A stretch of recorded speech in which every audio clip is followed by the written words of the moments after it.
Hi everyone and welcome. I'm Diane and my passion is painting and creating nature-inspired watercolours in my studio, which are easy for you to do too. I share all my paintings with you on YouTube, and on our website dianeantone.com you can find free downloadable sketches for all the videos to help you make the most of your painting journey. And if you'd like a little bit more, we also have channel memberships with loads of perks for you to enjoy. So welcome on board. Click subscribe and turn on notifications, and let's learn to paint watercolour. Hi everyone, Diane here. Welcome to my studio. It's Sunday today, and just recently on Sundays I've been doing kind of abstract-y type of thingies, relaxing kinds of paintings. And today I thought we'd have a go at doing some sea glass. Now, this is a photo that I took of. No, I didn't. I printed. This is a photo that I printed out from the internet of some sea glass, and it's very beautiful stuff, isn't it? So I thought we would start off by having a look at that photo, which is what's going to be my reference. Okay, so I'm just going to put that over there. I've done a little bit of practicing today, and what I've done is I've sorted out my greens and blues. Here they are. This is my Kuretake set collated into all the greens and blues, and this is those colours swatched out so I know what's in these containers, because sometimes, you know, it's a little bit sort of misleading, the colour that it looks in the pan as opposed to what it is when it's painted. So sometimes just to make sure that you know what you're doing. I thought all of these colours were actually quite good for sea glass, I think. And then not only have I swatched them so that I know what I've got there, I did a little test painting here. And so these colours are absolutely perfect for sea glass. This is a mixture of the traditional 48 set and the Art Nouveau set. These ones on these two rows are the Art Nouveau blues and greens. These ones are from the big Kuretake 48 set.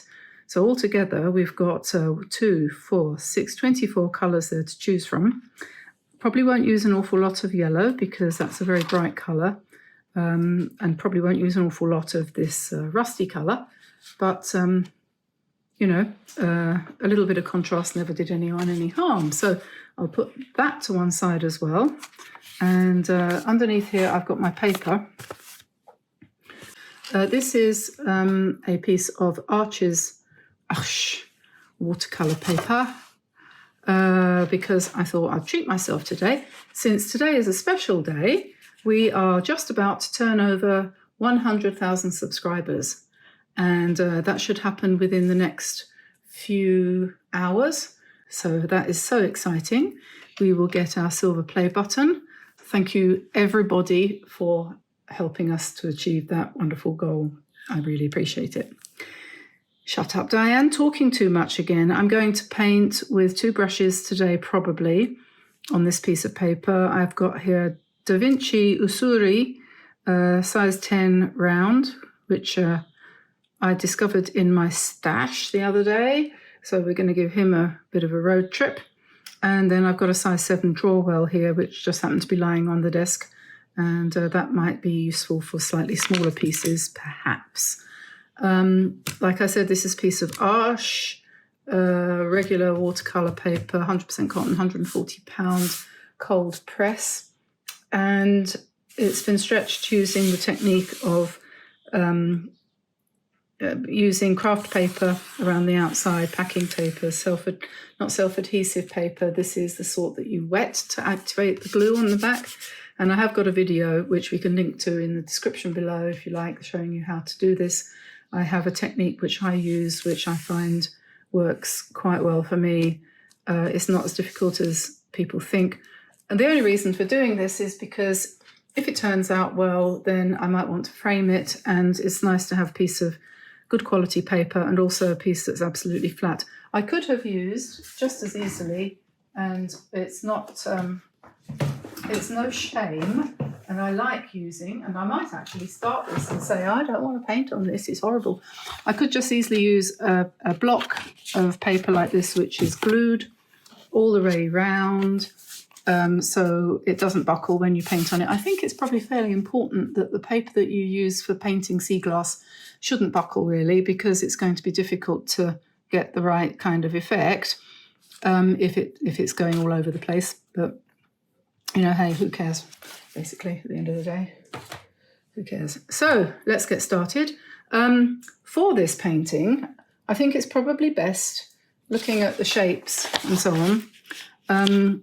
I don't want any background showing, so I'm going to pretend that it's on a white background. I didn't look too hard to find a reference. I just wanted to get some idea of some of the shapes of the pieces of glass. I think I'll probably put the biggest pieces in first, light, like this kind of colour in the background, sort of more or less all over and kind of overlapping. And there's going to be a bit of waiting time in between, because if you want the pieces to look separate, then they're going to have to dry in between. So the hairdryer is going to get a workout today as well. And we'll start then. I've got a little palette here just for mixing in, so I can test the colours out. And I've got a piece of paper here as well, so I can try out the colours. And I've got a Aran Distilleries beer mat. Well, it's a towel really. It's the kind of thing that you put on a bar. It's a bit grubby, but it works. It's just a towel. But I do think it's nice to have one from Aran. I was just joking the other day when I said you had to have one. A couple of people said they'd got one. It's amazing. It's amazing. Anyway, so let's get started. A couple of pots of water there, and off we go. And like I said, we'll start with the palest colours. When you do something like this, you need a reference, and you can use me as a reference if you like. And I need to use photos of the materials and so on. So I'm going to start with this colour here, which is a pale turquoise. And let's just put in some shapes.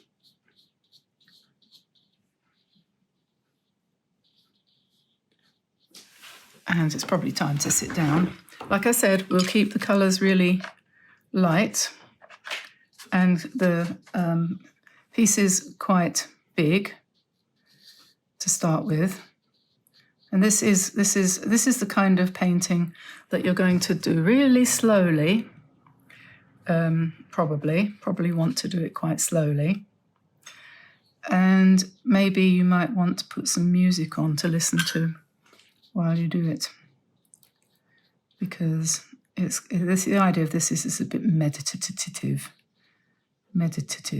yes. And you can just appreciate. I mean, I don't know how you feel about these colours, but I think greens and blues are probably my favourite. I mean, I'm not sure I wear anything except blues and greens. So, yes. So just make the shapes up, because I think sea glass can be in any shape that you care to imagine, can't it? And we will have a few quite pale.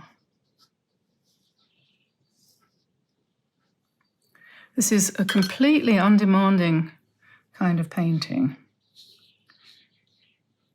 Not exactly abstract, but most definitely not realistic. Well, I don't know. Well, would you call it realistic? Don't forget to do some triangles. It's very easy to start only doing circles. But if you want this to look even a little bit like sea glass, you need some squares and triangles. And I do want to remember to follow my own advice, which was to put down the big ones first.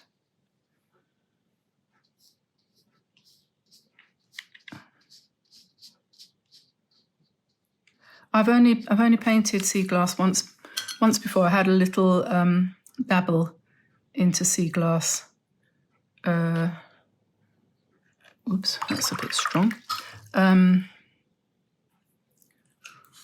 I think it was about 2 years ago. and I did a couple. And the reason why I've suddenly thought of doing it is because a lady just asked if she could buy the sea glass painting I did, and so I had to rake it out, and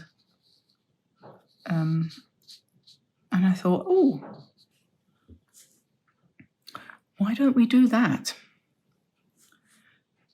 So this is, I suppose you could say, the underlayer, and when this is completely dry, then we'll come in and we'll overlap more pieces. I think I want something slightly on the green side. Where's my swatches? Right in front of me. Greenish, maybe this one. Yeah, this looks very dark in the pot, but it's not that dark. Let's have one.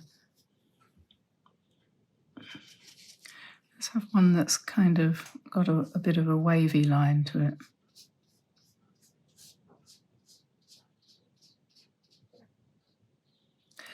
Yes, I was going to say, the lady who wanted to buy the painting, because we're selling at the moment all the paintings, offering for sale all the paintings that I've done since we started the channel, and for $50 each, including postage. So if you're interested, and this applies even if you're watching this a long time after it actually is put up, because I think I just want to make sure that we do clear some space and share what we've done. And I know a lot of people have said, oh, it's going to be wonderful to have one of your paintings, which is really kind to say that. But I would like to think that they're going to live in homes and they're going to hang on walls, because it's boring for a painting to sit in a drawer.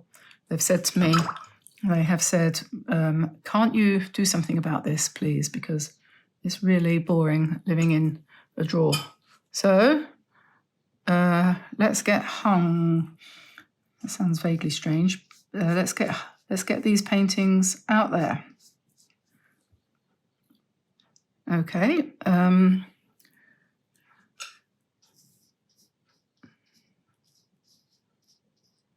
So just sort of filling up.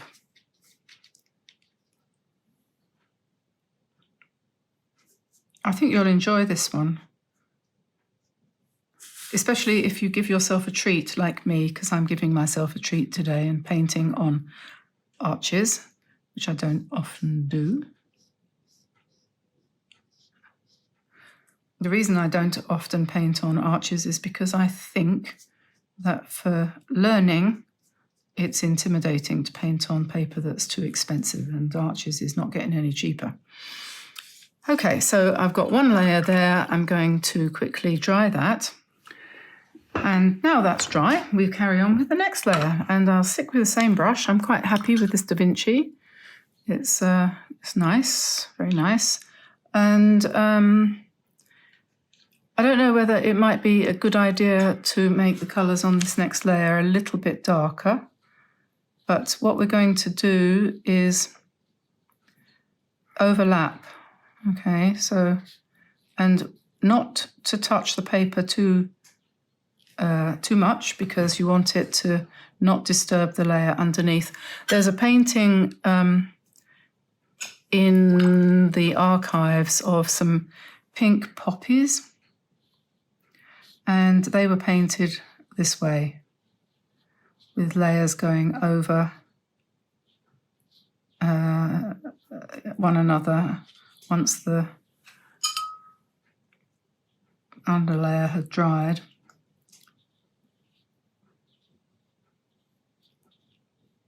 And where it goes over, you get a darker colour, where the two, because it's transparent. And some people think that these Kuretake paints are opaque, like gouache, but they aren't. They're neither opaque nor like gouache. When you add water to them, they are as transparent as traditional watercolors. I don't know what they've got in them. Somebody told me that they had gelatin in them. Was it? But I don't know. I wouldn't have thought so, but I haven't been able to find out from don't like that colour. I want, where is it? This one. There we are. From Kuretake. I suppose I should, maybe I did write to them and they just didn't answer. I don't know.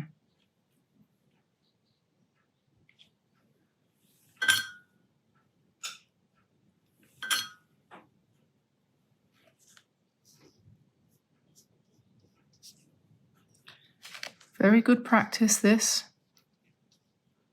for brush control and water control and all the rest of it. But most of all, it's just fun, enjoyable,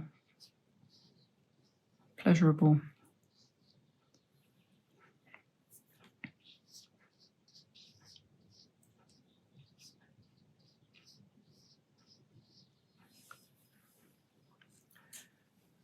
Just have to make sure that we don't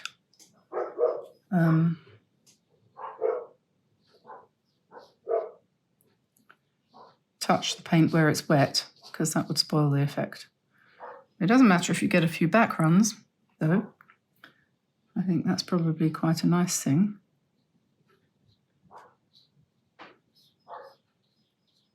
But you can always paint over them if you don't like them. Let's make that one a bit longer.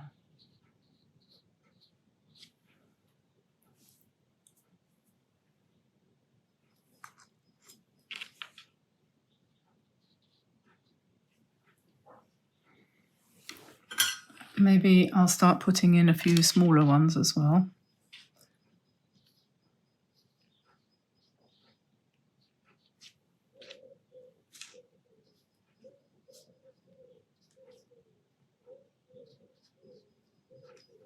It's probably best not to use too many different colours.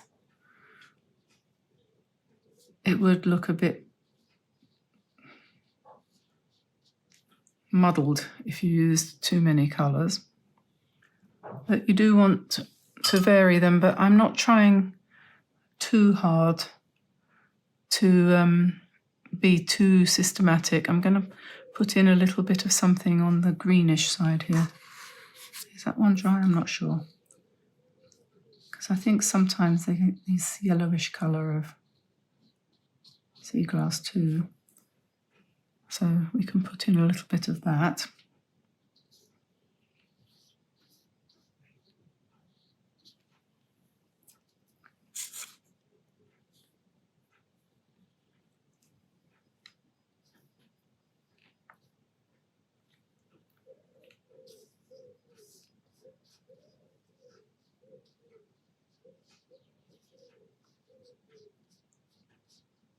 I didn't ever finish saying what I was saying about buying the paintings. If you do want to buy a painting, please just send me an email to studio@dianeantone.com and tell me what one you would like, or if you have a choice of a few, and I'll get back to you. They're $50 each, including postage.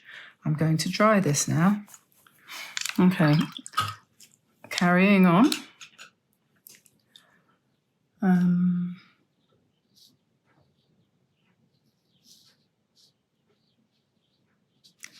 You know how when you do doodles, sometimes it's really difficult to think of different doodle patterns? This is similar. There's a tendency to do all your shapes the same. I'm sure it says something about people's personalities, what kind of shape they do. And also how strong they do the colours as well.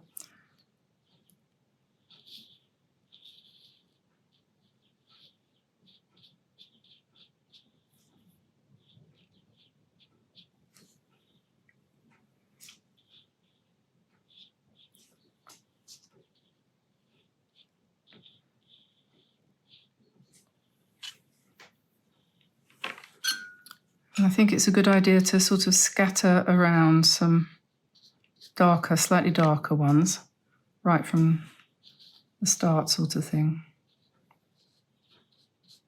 You have to allow a certain amount of serendipity though.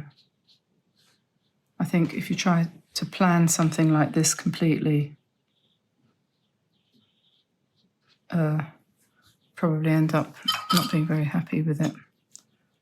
I don't know, could be. What's this colour? Oh, that's a bright green, that's quite nice.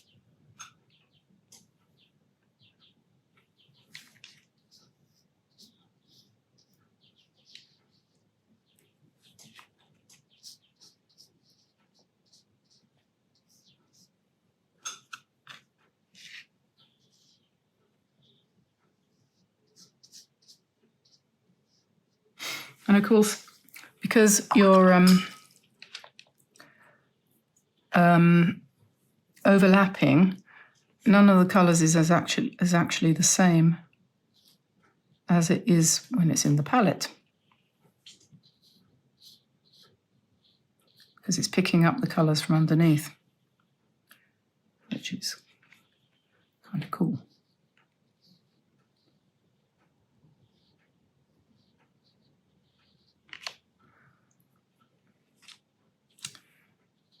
We don't get sea glass over here, I don't think. We haven't had all the wrecks or the dumps of glass. I think, wasn't it dumped off the coast, or were they shipwrecks? I'm not quite sure how that came to be. But I think there was when we lived in Bermuda, I think there was a beach there that yes, there was. There was a beach there that tended to get a lot of sea glass on it. I can't remember what it was called, that beach now. Okay, so we're starting to get towards the point where I'm going to put in some darker highlights, so I'm going to have to dry it again.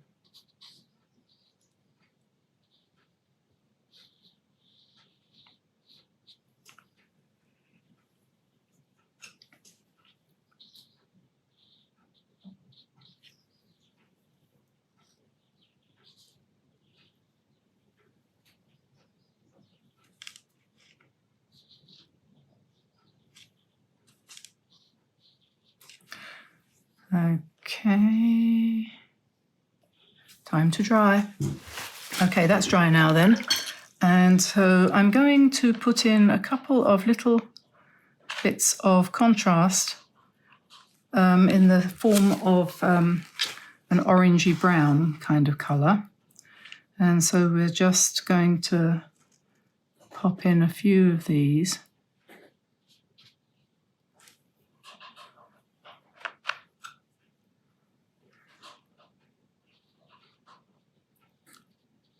Sun's come out today, finally. We've had a terrible storm that has gone on for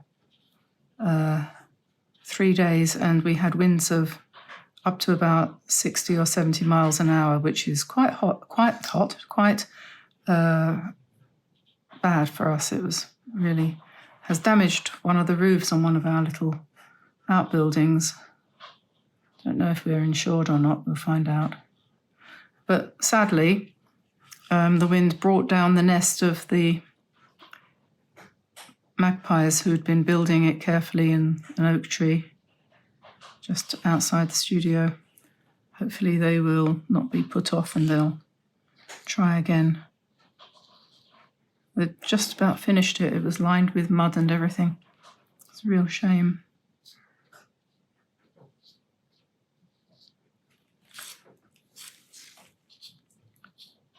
It's a hard life being a bird.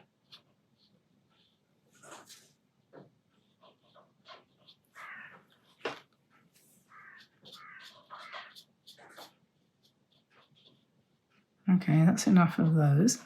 And then we will go now to blue, and perhaps maybe a blue like this one, which is more of a ultramarine blue, to contrast a little bit with the greenish blues that we've got here.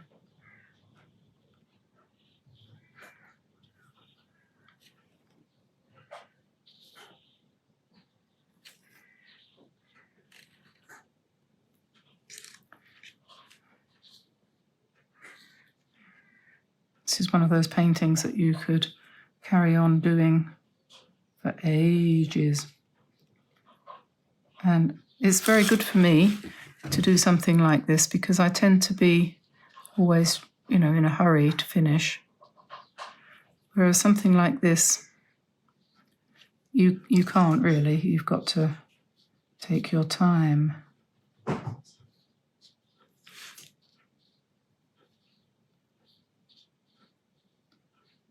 You could probably hear Arthur over there eating his breakfast. He just came in and went to get something to eat.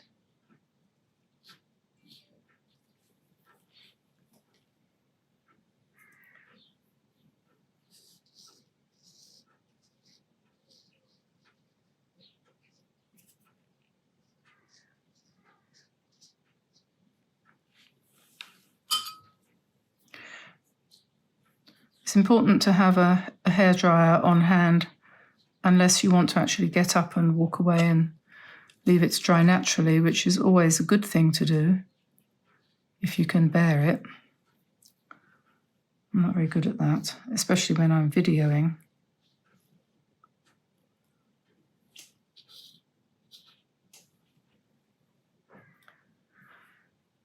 I don't want it to run though, so here we go again. Okay, so now I'm going to put in a little bit of what I would probably describe as a good old-fashioned bottle green, which seems kind of appropriate. So we'll just put in some of that in various places. Somebody asked me the other day if I would tell them how come I ended up living in France, because she was curious. So I could do that, and I'll try and keep it short because I wish I didn't keep doing that, putting a blob in the middle. While I'm painting, how did I end up living in France? I always wanted to live in France, and when I was much younger, Tamsin was 8, so I would have been 33 or so. We tried to buy a house in the south of France, down near Béziers in the Hérault, and we'd signed for it and everything and driven down to do that. And on the way home, we had a car accident, and basically that put paid to that dream. So that all went down the drain, so to speak. And it wasn't until about 2003, by which time I was a lot older, 50, and we were living in the Bahamas, and I had a house in England, and I wanted to sell it and buy something in France, so I did. And that was how I ended up living in France. Nothing very exciting, but I had always had a sort of love affair with France. I had a French pen friend when I was a teenager called Yves, and he lived in near Béziers, actually, as it happens. Strangely enough, I'm not quite sure if there's a connection there. As far as I know, he still does live there. Anyway, so he introduced me to one of my favourite French musicians, Georges Moustaki. And, you know what it's like. You fall in love with the coffee and all that kind of thing, and the cheese. And the French accent and the Gauloise cigarettes, and the fact that they're different from English people. All of which is not true. They are different from English people, but there's nothing better here, not now anyway.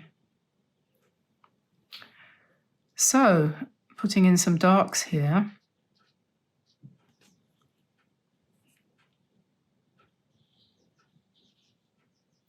I wish we had have bought that house though, back then. And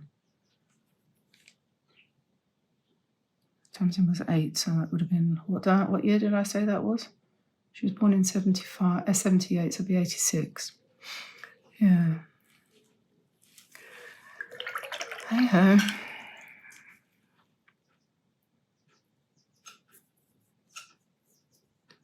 And let's have some more darkish blue ones, but small.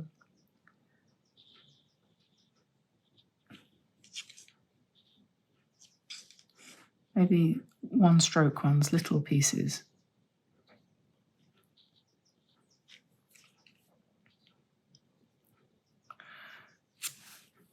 The other thing I wanted to mention was the case for the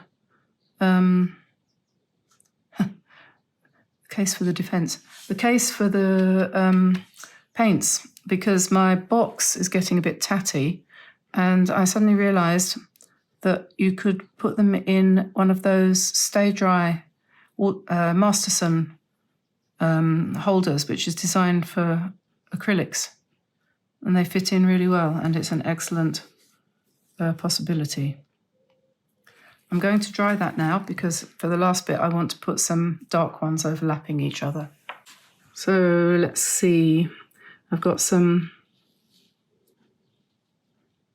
this colour here, this greeny blue colour, and I'm going to put in some pieces kind of crossing over.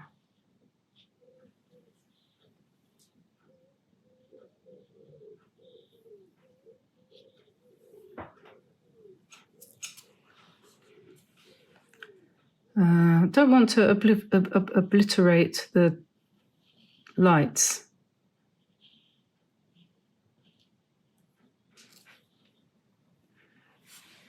So I'm just trying to put this other colour here over the top of some of the darker areas.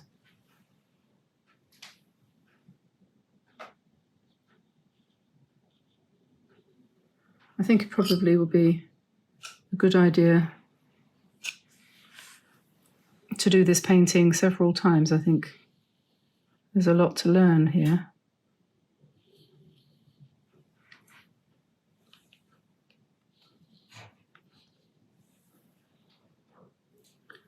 And maybe some small ones.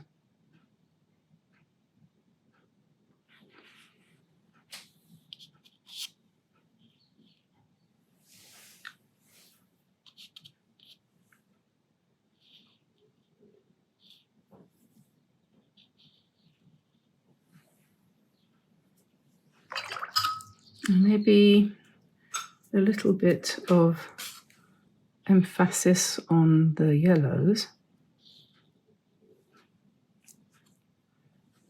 ones we put in the first place. I'm not going to add yellow everywhere. I always remember one of the people who taught me to paint, he said once when I was painting some roses, add a little yellow, but don't put yellow everywhere. I don't know why that stuck in my mind. He's dead now.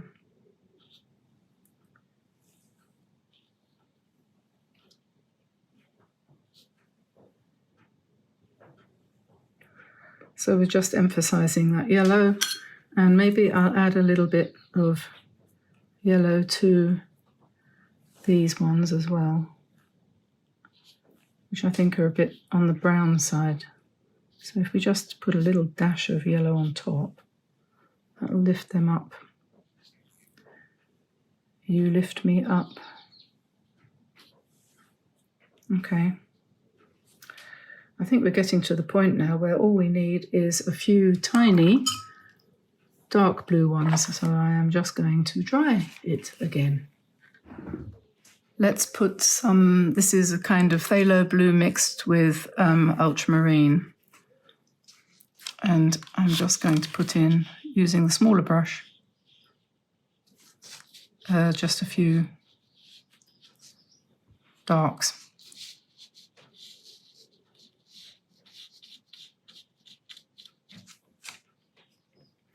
I haven't specified the colours that I've used on purpose because I don't think it matters, because you're not trying to reproduce anything specific.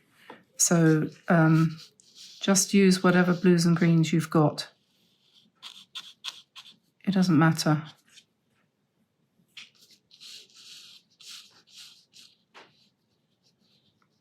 This is one case where I think probably it's a good idea to use a good quality paper if you can, but don't let that put you off.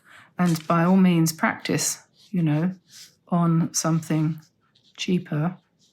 But don't be surprised if you get some awkward runs and things on cheaper paper. But there's no... but if you when you want to do one that you're sort of going to say, oh yeah, I want to do it properly now, then I would use this one. I would probably use better paper. It's worth it. You don't have to stretch it, and you can buy a block of arches now. I think they sell them in blocks as well, which is always useful. You could go on doing this forever.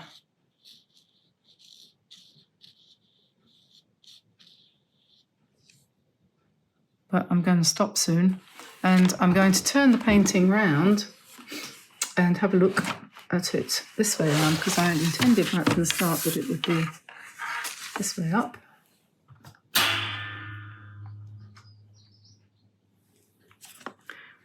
Got a bit of a lean in that direction, so it might not work that well this way up. So I'll just put a few going the other way. Is that wet? No.